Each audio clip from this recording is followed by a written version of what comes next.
impact and influence those around us. I can barely hear a word you're saying. And if you doubted for one moment the power of you as an individual and the power of the metaphysical, something that is not revealed to the naked eye, over the last year and a half, we've seen the impact, how one person carrying a virus that is not visible could impact millions, even billions of people. Don't underestimate the power of one kind light and candle of goodness, of love, of kindness and justice.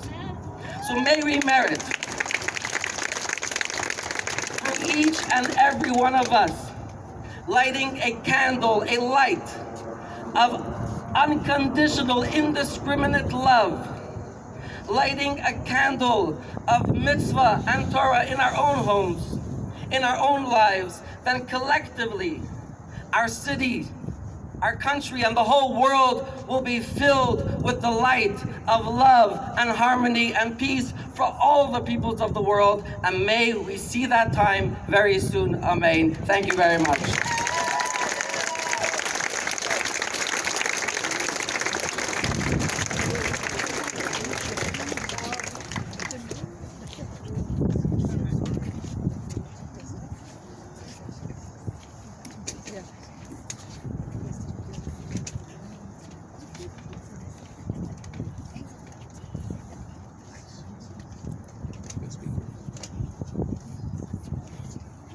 That was a really good one. My name is Erin Baldinger. I am here today as a member of the Board of Directors of the St. Paul Jewish Federation. And for me, serving the Minnesota Jewish community is as much about helping others as it is about taking my place in the history of the Jewish people. I am a fifth-generation St. Paul Jew, the daughter and granddaughter of Jewish community leaders and philanthropists, and in every generation, my family, like yours, has had to confront anti-Semitism. Rabbi Jonathan Sacks wrote, "Anti-Semitism is not a unitary phenomenon, a coherent belief or ideology." He went on to compare anti-Semitism to a virus, one which mutates over time to try and penetrate our defenses. That metaphor feels especially apt today. Sacks concluded, "Anti-Semitism, the hatred of difference, is an assault not on Jews only, but on the human condition. Life is sacred because each person is different, therefore irreplaceable and non-substitutable."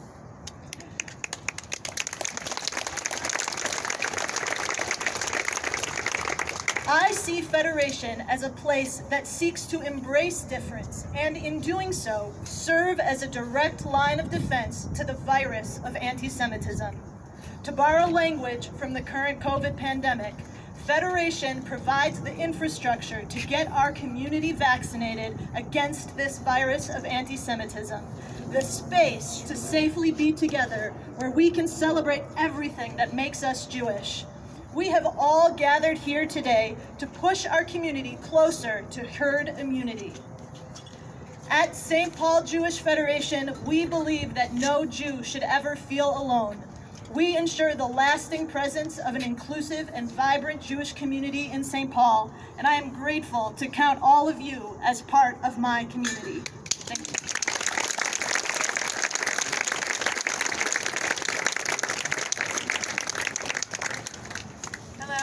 My name is Elisa Golub. I'm here today representing the Minneapolis Jewish Federation.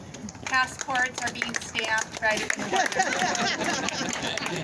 I want to thank you, our co-organizers, the JCRC and the St. Paul Jewish Federation, and to the dozens of co-sponsors of this event. When the Minneapolis Jewish Federation was founded over 90 years ago, confronting anti-Semitism and dealing it with part of the daily life was all too familiar part of the Jews' existence here in Minnesota and in most parts of our country and around the world. And while we have come an incredibly long way over the course of almost a century, the fact remains, in ways that are at the same time surprising as well as unfortunately predictable, that we still face this unacceptable scourge. we are stronger now. We are more organized now. We now have a voice which cannot be suppressed. And we will be heard. Minneapolis Jewish Federation is incredibly proud of the role we play in combating anti-Semitism. Every day, we fund critical work, both overseas and here at home, to address issues of anti-Semitism and to give all the support they need to live in safety and security, to overcome discrimination, and to thrive. From programs at Minnesota Hillel and Chabad at the U, to providing security to the tiniest communities in the former Soviet Union, Federation is here. And we will be there as long as necessary and do whatever it takes.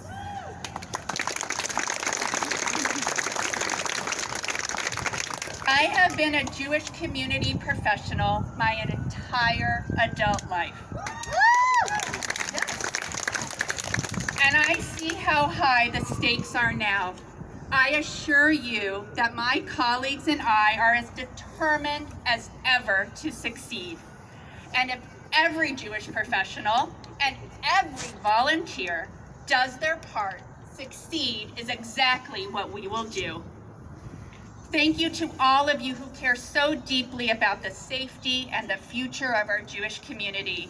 And know, just as the Minneapolis Jewish Federation has had your back for the last 90 years, we will have your back for the future of the 90 years and beyond. Thank you.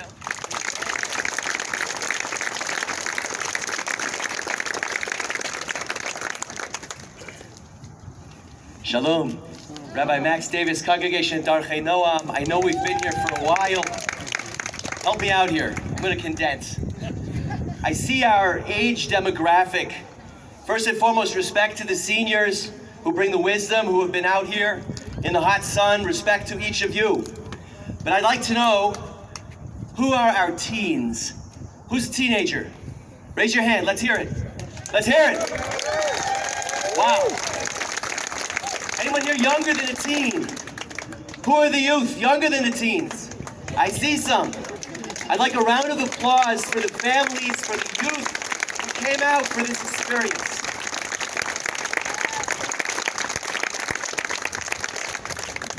I'm just going to share one story, something that's close to my heart at Darchei Noam, a little tiny triangle of land that we have out in the front. It's a kind of a hodgepodge of a garden. We call it the Peace Garden. And in the midst of the pandemic, we got together with our sisters and brothers from the Northwest Community Islamic Center in Plymouth.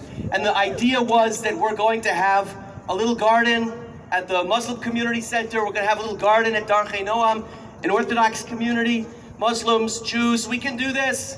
And it was fun, and it was easy. We did this about a year ago. And I wanted to refresh that program, spruce up the garden this year, and exactly at the time when I was hoping to get this going was the war between Israel and Palestinians, what just happened a month ago. And I was very reluctant to reach out. I just didn't want to provoke. I didn't want to get turned down. It just wasn't a good feel. So I held back. Got a text message from my primary contact at the mosque at the height of the war, Mr. Niaz Hassan, and he just sent me a text saying, "How are you? How's your family?" I was floored, called back. We had a nice long conversation. At some point, I expressed my regrets, my apologies. We really wanted to come over and touch up your garden and do this again, God willing, next year. And he said, "You got it backwards, Max. You got it backwards. It's at crazy times like these that those of us with sane minds and level heads have got to get together. We have to unite in these times." So, on that note, wherever you are coming from, east of the Mississippi, west of the Mississippi, whatever your walk of life, I salute you, I thank you, I appreciate you being here, and let's all love and respect each other and continue to unite in the difficult times especially, and also in the good times. Thank you. Yay.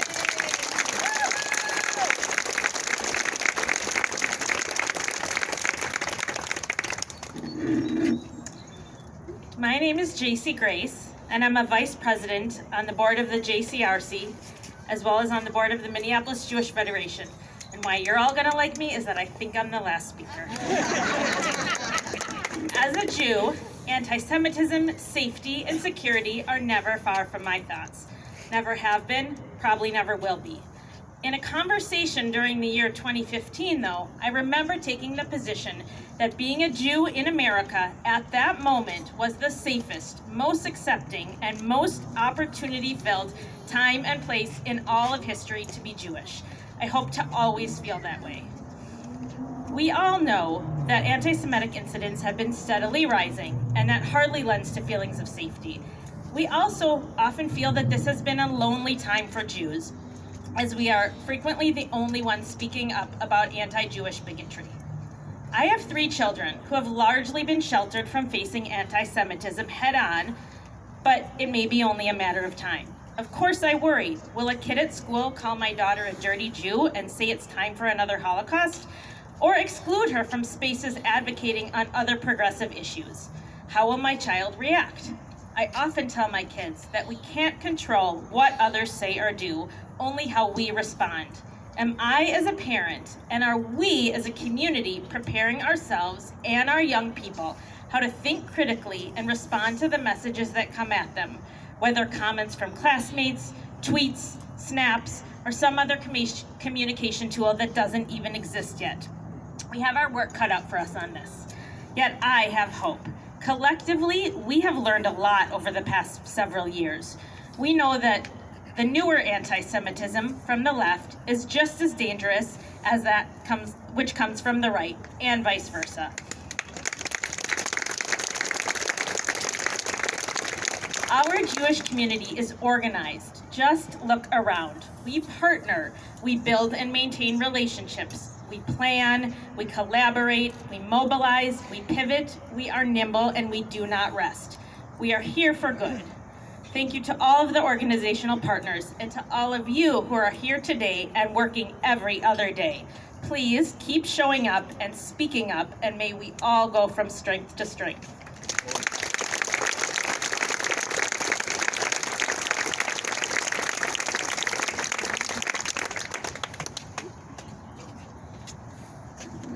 Thank you to all of our speakers, all of our co-sponsors, everyone for coming today. One last final word. I proudly wear my Vikings cap. Mark Wilf, the chair of the Jewish Federation of North America, sends his regards from Jerusalem and is very proud of us for gathering today. I want to say thank you. Thank you for everything that you do for our community. And now it's my pleasure to turn over to Cantor Feinblum for one final song. Thank you, everyone. Thank you everyone for being here.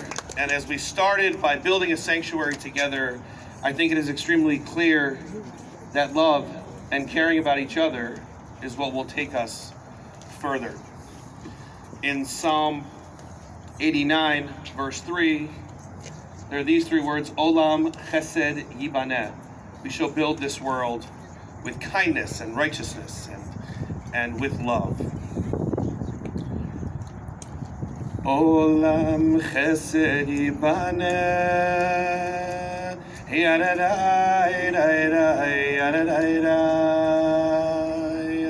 Olam Chesed Yibaneh.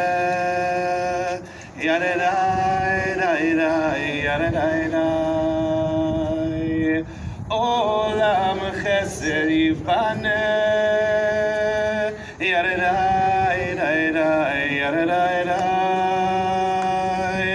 Olam Chesed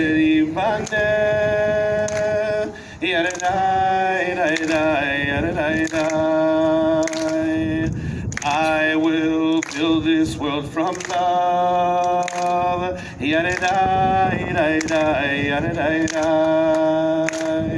And you must build this world from love.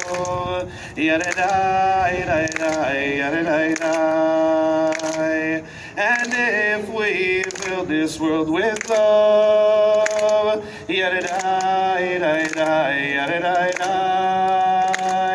then God will build this world with love.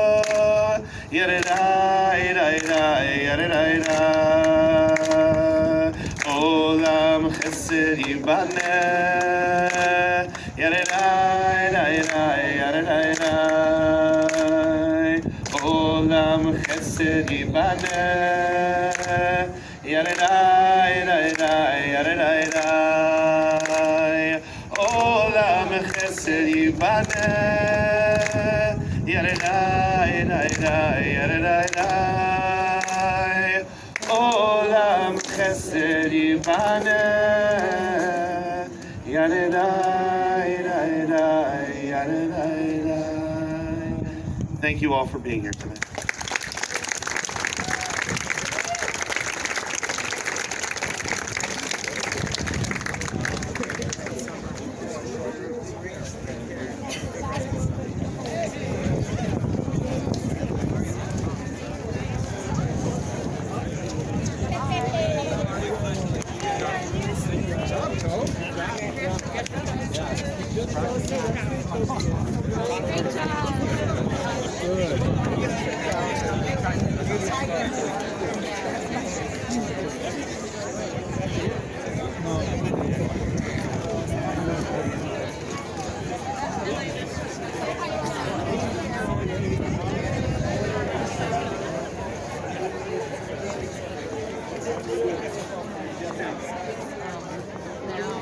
August 20th. She just punched me. How are you? I'm doing good. Better than me, is it? You're just right now, I don't know. Just wait and see. There's so many. You gave a really good speech. Thank you. I thought your speech was really good. That was a really good one. I'm glad I got a recording of it. Is that one for the live feed or your own recording? Well, it's recording all the time, but yeah, I usually try to do live. And Cami a lot of times does live all the time, but for some reason it wouldn't let me go live right now. Maybe it's because of all the people here. So I'll have to replay it later. All right, it was good though. Thank you. Yeah, thank you. I got the things to colorblind artists and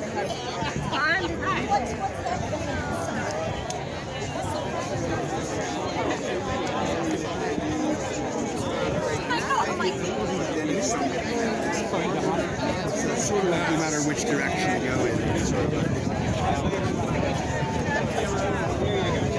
Everybody back in.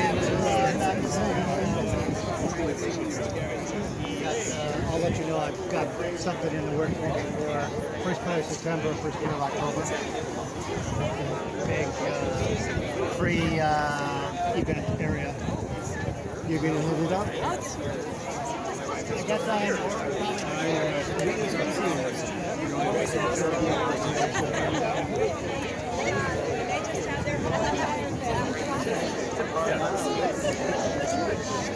You get over it. Well,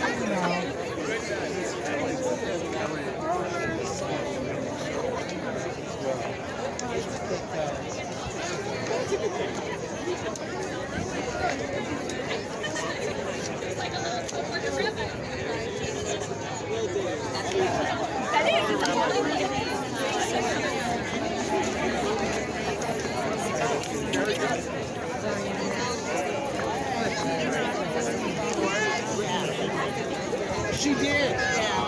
Hello, Marilyn. Robert showed up. Hi, Robert. How you doing? Hi, Carol. Hi, Carol. Robert from Living Word. Oh, from Living Word, yeah. She went to Christians United for Israel. She's been to Israel 6 times. 6 times, yeah. So That is, it's a Brooklyn Center Church. Living Word is in Brooklyn Park, right? Yeah, the bigger one, yeah. And Mary Amlot goes there. Oh, Mary Amlot goes there too. My granddad was the one that was Jewish. So that doesn't, as far as Jewish heritage goes, that doesn't count then, right?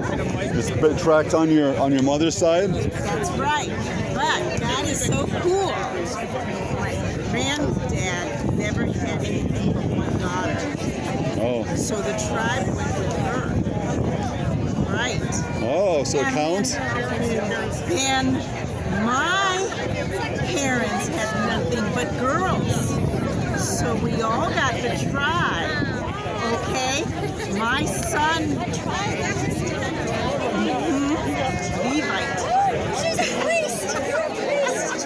The you have the names of the 12 tribes? Is that what it is, or how many tribes are there? There's 12, yeah. There's 12 tribes. And the Levites and the Leviticus, they're the priests. They're the ones set apart, so they got no part of the land. No, because they're set apart to God. They're to serve God. So how do you know your grandfather was a Levite? Because my cousins are still Jewish, and I found out from them. I've got a cousin that's a priest in New York. So what you consider yourself to be kind of like a Hasidic Jew then? Like descendant from Jewish, but you're a Christian, you go to Living Word? Well, you're Messianic. That's what I meant. Sorry, Messianic. That's what I meant, yeah. That's one of the You're things. absolutely Hasidic's a whole different thing, yeah. Yeah. Messianic, yeah. That's one of the things that really bugs the heck out of me is when I hear people say they're a Christian Jew, and I go, there's no such thing. No such thing. There's a bunch of people, though, the Messianic, they call themselves Christian Jews. But that's because they were infiltrated to do that to be accepted. Yeah. They're Messianic Jews.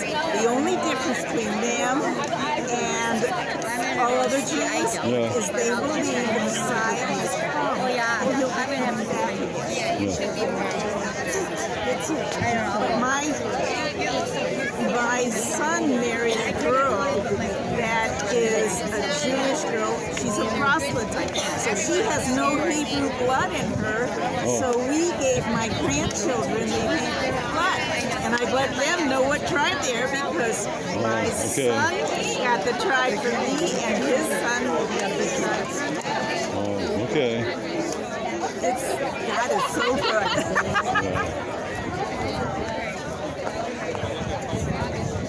Well, it was good seeing you again, Marilyn. Yeah, you got Carrie? Or did she come on? Cammie. Yeah, I didn't. This is Carrie. Cammie's. Yeah. Are you leaving? Where are you going? I'm going to go over. Your name was Carol? Carol. Stromberg? Yeah. All right. Really? Yeah. Okay. Yeah.